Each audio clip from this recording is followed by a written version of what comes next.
नमस्कार प्रेक्षकांनो, बाई तुझा आशीर्वाद मालिकेच्या 24 जुलैच्या भागामध्ये आपण पाहतो की दत्ता काकाने अण्णांच्या दारामध्ये केळीचं साल टाकलेलं असतं. त्याच्यामुळे अण्णा चिडलेले असतात आणि ते दत्ता काकाला आता धडा शिकवण्यासाठी त्यांच्या तिकडे दारात गेलेले असतात. तर आता लगेचच तिकडून यशादा आणि धन्या सुद्धा आता गेलेला असतो त्यांना धरण्यासाठी. आता अण्णा त्याला मारत असतात तर ते दोघे जण पकडतात. तर इकडे सुलात्या म्हणत असते की बघितलं का ए पोरी, बघितलं तुझा सासरा कसा आहे ते, अगं जीवावरती उठलाय, आमच्या बायकोला गिळलं आणि आता आमच्या जीवावरती उठलाय. अगं हा असाच आहे, हा ना लय डेंजर माणूस आहे. आता अवनीला ती काही पण ते सांगत असते. अवनी मात्र ते सगळं पाहत असते आणि तिला खूप भीती वाटत असते. तिला असं वाटत असतं की म्हणजे खरंच अण्णांनी त्यांच्या बायकोला सुद्धा मारलेला आहे असा तिचा गैरसमज इथे होतो. आता दत्ता म्हणत असतो की अरे मारतो का मला, का मारतोय मला. तर हे दोघे पण म्हणजे धन्या आणि यशादा पण म्हणतात की अण्णा अहो काय चाललंय तुमचं, कशासाठी एवढं हे करताय.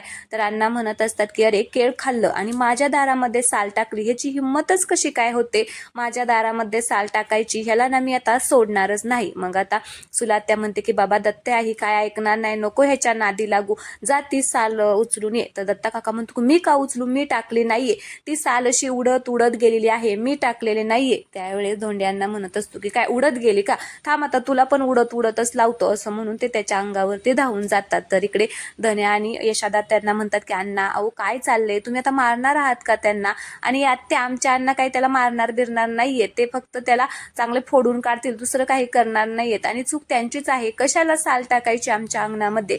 त्यावेळेस आत्या म्हणते की हा ए झिपऱ्या तू काही बोलू नको, एवढी एवढीच आहे पण आत्यालाच ज्ञान शिकवत असतो नेहमी, तुझा बाप कसा आहे ते काय आम्हाला माहित नाहीये का. अवनी मात्र हे सगळं तिकडे पाहत असते. तर आता अण्णा म्हणतात की उचलतोय का नाही, उचलतोय का नाही सांग लवकर, तुला ना मी आज सोडणारच नाहीये. मग सुलात्या म्हणत असते की दत्त्या जा बाबा त्याच्या दारातून साल उचल, हा काही ऐकणार नाही आणि आपल्याला सुखाने जगून सुद्धा देणार नाहीये, चल उठ उठ, असं म्हणून आता ती त्याला घेऊन येते आणि हळूच आता त्यांच्या म्हणजे तिथं ताराचं कंपाऊंड केलं असतं, त्या कंपाऊंड मधून आत येते आणि त्याला साल उचलायला सांगते. आता दत्ता काका पण साल उचलतो. तर आता अण्णा म्हणत असतात की जा टाकून दे. तर आता तो त्यांच्याच दारामध्ये टाकत असतो पुन्हा असं उचलून. तर अण्णा म्हणतात की माझ्या जागेवरती अजिबात टाकायचं नाही, खिशात ठेव, खिशात ठेव, लवकर खिशात ठेव. आता तो खिशातच ठेवायला लावतो. मग दत्ता काका सुद्धा ते जी केळाची साल असते ती खिशात ठेवतो आणि मग अण्णा म्हणत असतात की कुठेच इथे टाकायचं नाही, माझा गाव स्वच्छ आहे. कसलाय, माझा गाव स्वच्छ असला पाहिजे, असा कचरा टाकायचा नाही. हे बघ ओला कचरा सुका कचरा तुला माहित नाहीये का, गावामध्ये सुद्धा कुठेच घाण करायची नाही आणि पुन्हा जर परत असं काही केलं ना मी तुला सोडणार नाही, पळ पळ पळ तुझ्या घरी पळ, असं म्हणून अण्णा आता त्या दोघांना तिथून लावतात. सुलात्या सुद्धा आता दत्ता काकाला घेऊन जाते. इकडे अवनी मात्र अण्णांना खूपच घाबरलेली असते. त्यावेळेस आता धन्या म्हणत असतो की अण्णा अहो हे सगळं काय करता तुम्ही, कशाला उद्योग वाढवता, कशाला त्यांच्या नादी लागता.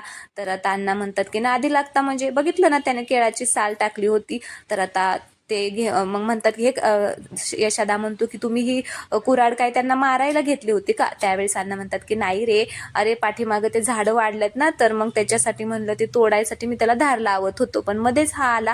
तर आता अवनीकडे खूपच घाबरलेली असते. तर आता यशादाला कळतं की ही घाबरलेली आहे. त्यावेळेस अण्णांना तो म्हणतो की बघा बरं तुमच्यामुळे अवनी मॅडम घाबरलेले आहेत.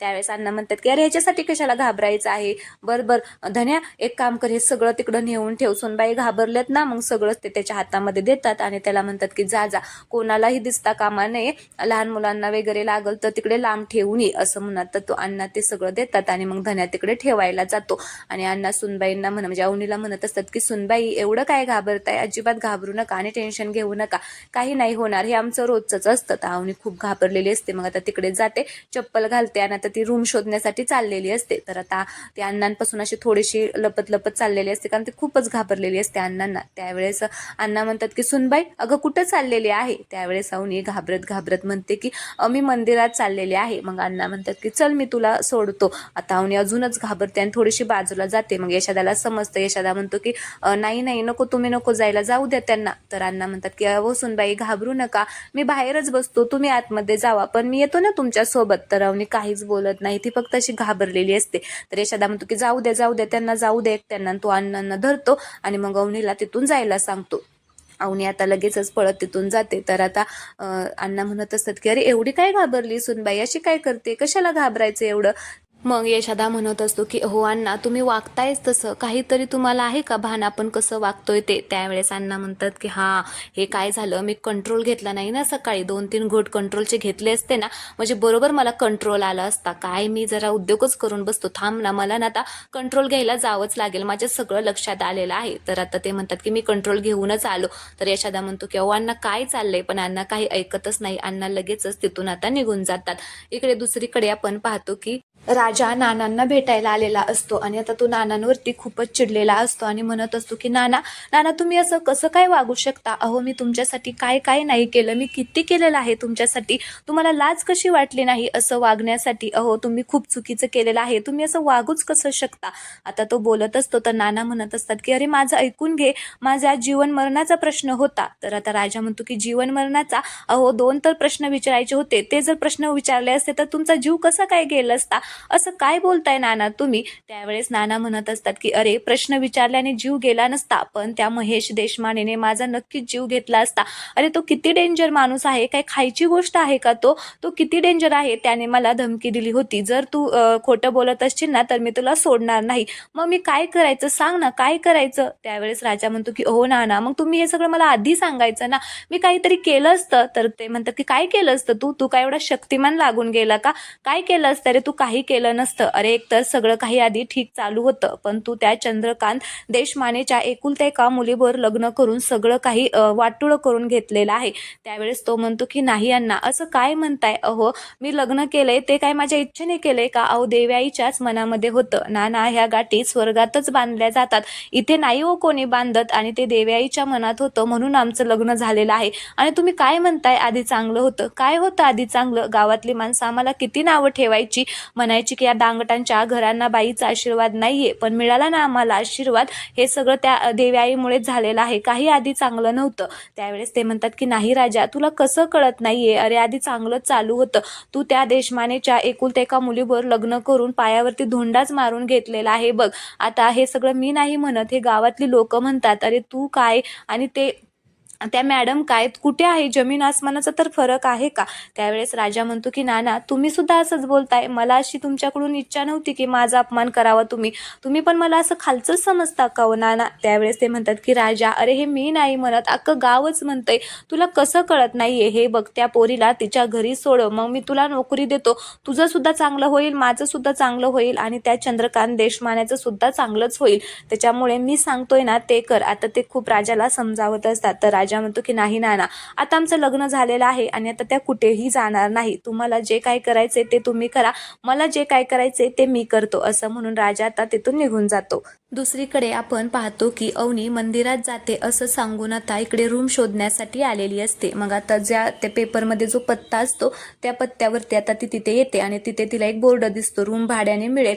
मग अवनी विचार करते की बहुतेक हीच जागा असेल, हाच पत्ता असेल, मग आता चला आतमध्ये जाऊया असं म्हणून ती आता गेट उघडून आतमध्ये जाते. आता अवनी खूप घाबरलेली पण असते, असं एकटीने कधी काही शोधलं नव्हतं आणि त्याच्यामुळे तिला थोडीशी भीती सुद्धा असते. आता आतमध्ये येते आणि मग बेल वाजवते. तर आता बेल वाजवल्यानंतर तिथे कुत्री भुंकण्याचा आवाज येतो. ती खूपच घाबरून अशी पाठीमागे जाते आणि म्हणते की बहुतेक ह्या घरामध्ये कुत्री सुद्धा आहेत, बापरे आता कसं करायचं, असं म्हणून ती घाबरलेली असते. तर आता जी खिडकी असते त्या खिडकीतून एक माणूस आता पडदा साईडला साडून तिच्याकडे बघत असतो. मग अवनी त्याच्याकडे बघते. तर आता तो माणूस खूप असं डेंजर पद्धतीने तिच्याकडे बघत असतो, त्याच्यामुळे अवनीला थोडीशी भीती वाटते आणि अवनी म्हणते की हो असं काय बघताय.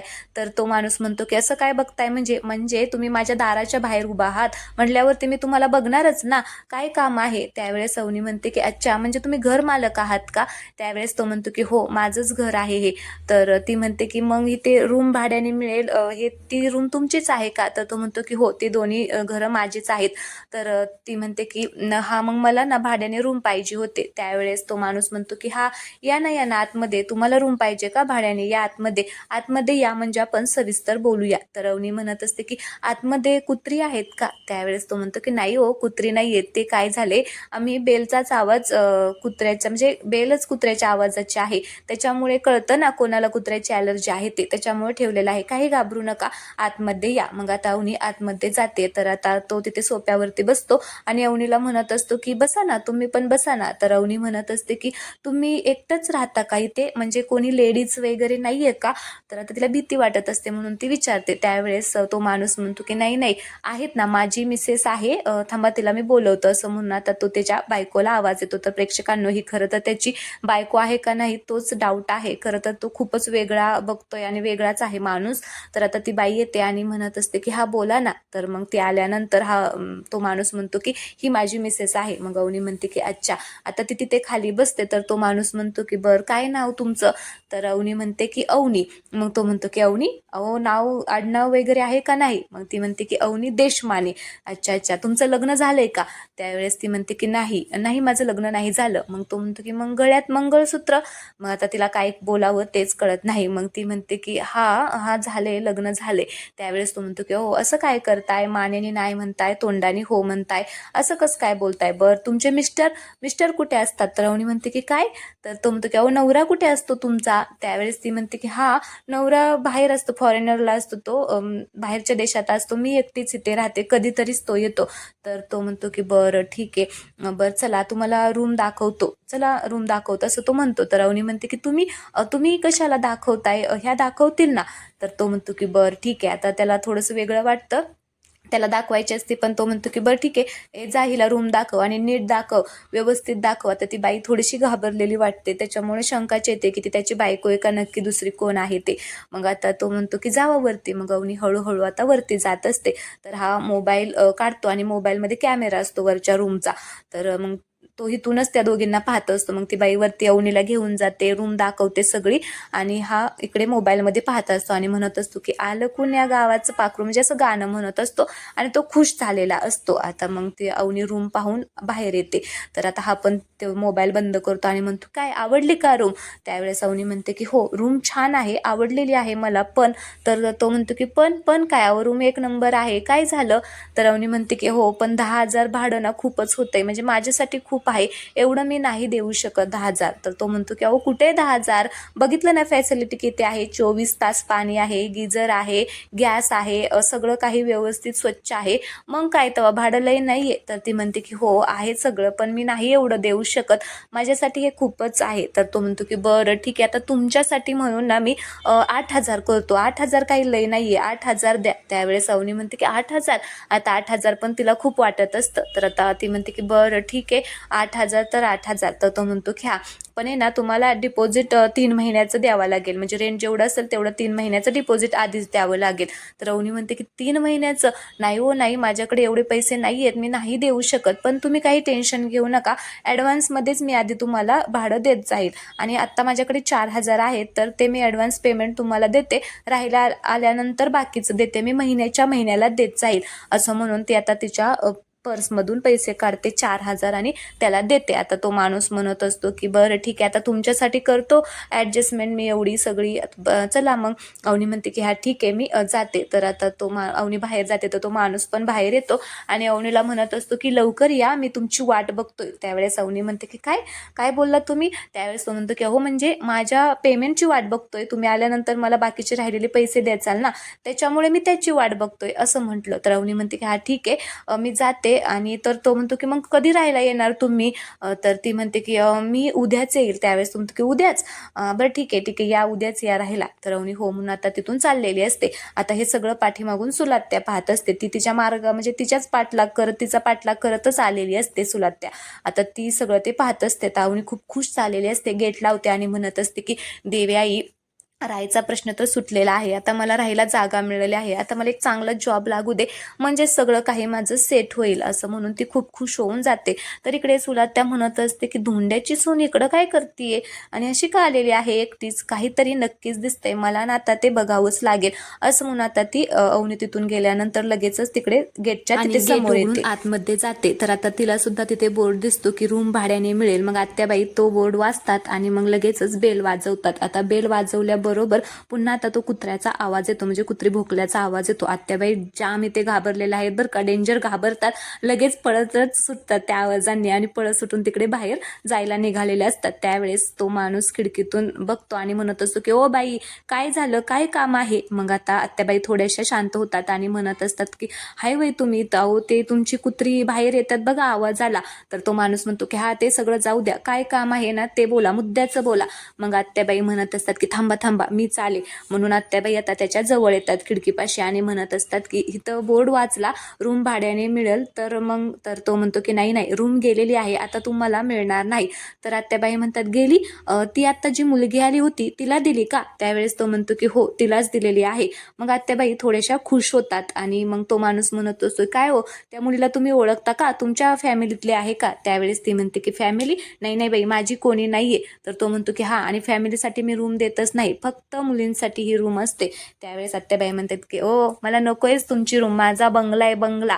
मग आता आत्याबाई असं म्हटल्यामुळे तो माणूस म्हणतो की मग काय मी काय पेढे वाटू का. तर ती म्हणते की नाही नाही पेढे कशाला वाटताय. तर मग तो माणूस म्हणत असतो की बोला काय काम आहे, अहो बोला पटकन, मला काही वेळ नाहीये. तर ती म्हणते की झालं माझं काम झालेलं आहे, मला काही आता काम नाहीये तुमच्याकडे, मी जाते, असं म्हणून ती चाललेली असते.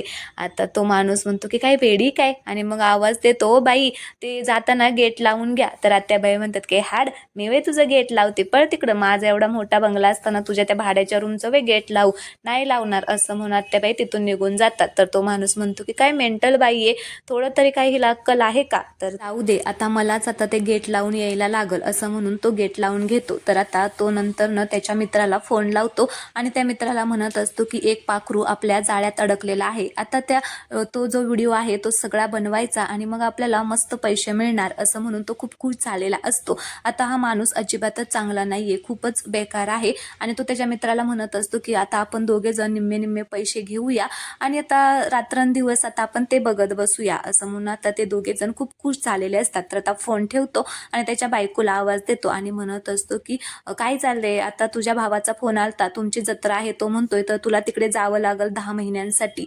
तर ती म्हणते की काय 10 महिन्यांसाठी, अहो नाही मी इथे राहते ना. तर तो म्हणतो की तुला एकदा सांगितलेलं कळत नाही का, लवकर इथून निघायचं, अजिबात इथे राहायचं नाही. तर ती म्हणते की हो असं काय करताय आणि सकाळच्या पारी तुम्ही हे काय करताय, असं का घेताय हे. तर तो म्हणतो की हिला सांगितलेलं कळतंय का, लवकर निघायचं इथून आणि अजिबात इथं राहायचं नाही, जेव्हा मी बोलवेल ना तेव्हाच इथे राहायचं, कळतंय ना, असं म्हणून तो तिच्यावरती ओरडतो आणि तिला तिथून जायला सांगतो. मग आता त्याची बायको सुद्धा तिथून निघून जाते. खरं तर हा माणूस खूप डेंजर आहे. आता राजा अवनीला कसं वाचवणार ते आपण पुढे पाहूया. तर इकडे दुसरीकडे पानू आता त्याच्या गॅरेजवरती काम करत असतो. तर तिकडून पायल आलेली असते आणि पायल आता खूप जोरात हॉर्न वाजवत असते, जोरात वाजवत असते. मग पाण्याला राग येतो आणि पाण्या म्हणत असतो की पाहिले काय डोक्यावरती पडले का, काय एवढ्या जोरात हॉर्न वाजवते काही कारण नसताना, गप्प बस की, तर माझं एकतर डोकं दुखते. तर आता पायल गाडीवरून उतरते आणि म्हणत असते की पानू तुला माहितीये का, अरे माझा मोबाईलच सापडत नाहीये. त्यावेळेस तो म्हणतो की हो का, मग बरं झालं ना, डोक्याला टेन्शन नाही, उलट सापडायलाच नाही पाहिजे.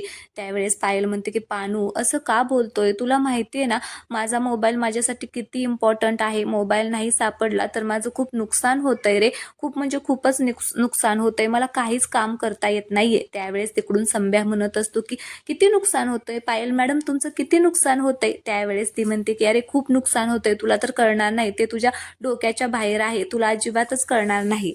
माझे किती फॉलोअर्स आहे आणि मी रील अपलोड नाही ना केली तर सगळेजण मला मेसेज करतायत रे, म्हणजे मेसेज करत असतील ना, वाट बघत असतील माझी. काय रे तुम्हाला नाही कळत, मला ना माझ्या एका रील्सला ना मिलियनमध्ये व्ह्यूज येतात. पाण्या एक दिवशी मी ना रील स्टार होईल, रील स्टार, तेव्हा तुम्हाला हे सगळं कळेल, माझं सांग ना मोबाईल कुठे आहे. त्यावेळेस इकडून आता संभ्या तिला खुणावून सांगतो की तुमचा मोबाईल पाण्यादादाकडे आहे, पाण्यादादाकडे आहे.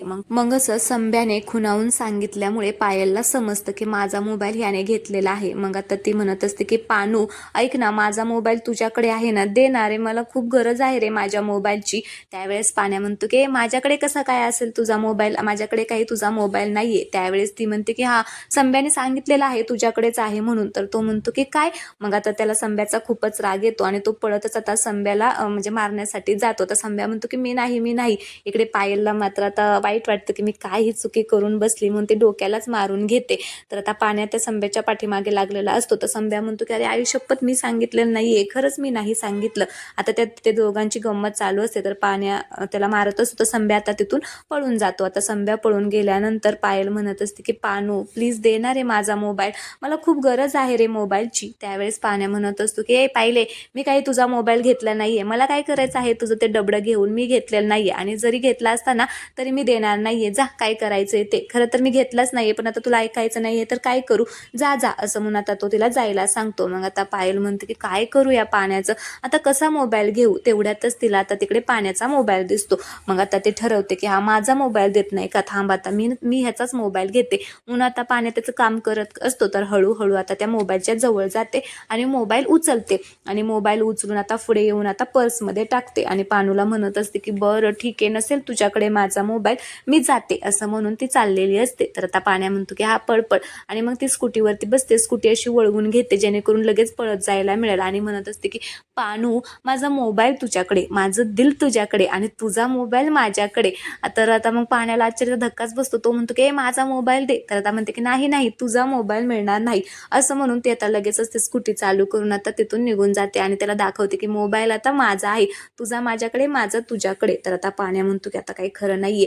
तर आता इकडे दुसरीकडे आता राजा घरी आलेला असतो. तर यशादा तिकडून येतो आणि म्हणत असतो की राजा अरे कुठे गेला होता. तर आता राजा म्हणतो की काही नाही, ते बाहेर काम होतं त्याच्यासाठी गेलो होतो. तर मग यशादा म्हणतो की एक काम कर, जेवण म्हणजे स्वयंपाक बनवलेला आहे, जेवून घे. तर राजा म्हणतो की अवनी मॅडम जेवल्या का. तर यशादा म्हणतो की नाही अरे त्या नाही जेवल्या, अजून आलेल्याच नाहीयेत, मंदिरात गेलेल्या आहेत पण आता खूप उशीर झाला, अजून कशा काही आल्या नाहीत काही माहिती. तर राजा म्हणतो की थांब मी बघून येतो त्या कुठे आहेत ते. मग तो लगेच पळत चाललेला असतो. तेवढ्यातच दुसरीकडून इकडून अवनी येते. मग आता यशादाला उन्हे आलेले दिसते. तर यशादा राजाला आवाज देतो, राजा ते आलेले आहेत नको जाऊ. मग आता ते येतात. तर आता यशादा म्हणतो की बरं झालं तुम्ही आला, खूप उशीर झाला, चला आता जेवण करायला घ्या. त्यावेळेस अवनी म्हणते की यशादा मी मंदिरामध्ये गेली नव्हती. आता या दोघांना आश्चर्याचा धक्काच बसतो तसं म्हटल्यामुळे. मग ती जरा तिकडे जाऊन बघते आणि म्हणते की अण्णा आणि धनेश नाही आहेत ना घरी, ते बाहेर गेलेत ना. तर यशादा म्हणतो की हो. तर ती म्हणते की यशादा मला तुम्हाला काहीतरी सांगायचे, मी मंदिरामध्ये नव्हती गेले, मी रूम शोधण्यासाठी गेली होती. काय झालं, काल मला अण्णाने चिठ्ठी दिली होती ना, तर हे बघा हे पॅम्पलेट आहे, त्याच्यामध्ये रूम भाड्याने मिळेल असं छापून आलं होतं. मग मी तिकडेच गेले होते आणि मला रूम मिळालेली आहे आणि मी डिपॉझिट सुद्धा म्हणजे ॲडव्हान्स सुद्धा देऊन आलेली आहे 4,000. आता हे ऐकून राजाला आणि यशादाला जबरदस्त धक्का येते बसलेला आहे. तर आता ते दोघेही एकदम शॉकमध्येच आहेत. तर चला प्रेक्षकांनो, आजचा भाग येथेच संपलेला आहे. पुढील भागामध्ये आपण पाहणार आहोत की अवनी आता चाललेली असते. तर राजाला सुद्धा खूप रडायला येत असतं. तर अवनीच्या सुद्धा डोळ्यात पाणी आलेलं असतं. अवनी राजाला म्हणत असते की राजा मी आता जाणार आहे उद्या आणि आता आपल्या दोघांचा कॉन्टॅक्ट होणार नाही, मी आता तुला पुन्हा कधीच भेटणार नाही. तर राजाला खूप वाईट वाटतं आणि राजा तिथून निघून जातो आणि तो आता बाहेर जाऊन रडत असतो. अवनी आता इकडे रडत असते.